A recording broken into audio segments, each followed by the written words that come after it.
హిమాలయ పర్వత శ్రేణుల మధ్యలో పవిత్రమైన మందాకిని నది తీరంలో ఉన్న కేదార్ క్షేత్రంలో శ్రీ కేదారనాథేశ్వరుడు స్వామి జ్యోతిర్లింగ రూపంలో వెలిసి ఉన్నాడు. ఇది పర్వతాల నడుమ ఉన్న ఒక అద్భుత దివ్య క్షేత్రం.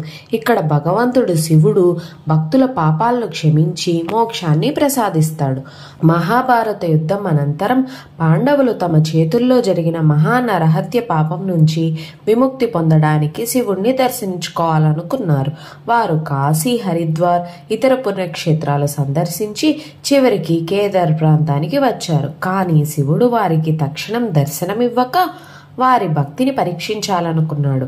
ఆయన ఎద్దు రూపం ధరించి ఆ ప్రాంతంలోని గోపాలకుల మధ్య దాగిపోయాడు. పాండవులు గోపాలకుల రూపంలో వెతుకుతూ ఉండగా భీముడు ఒక ఎద్దు గుర్తించాడు. భీముడు ఆ ఎద్దును పట్టుకోవడానికి ప్రయత్నించగా ఎద్దు ఒక్కసారిగా భూమిలోకి అంతరించిపోయింది. అయితే భూమి చీలి ఆ ఎద్దు వెనుక భాగం పైకి వచ్చింది. అదే భాగం కేదారనాథ్ జ్యోతిర్లింగంగా అవతరించింది.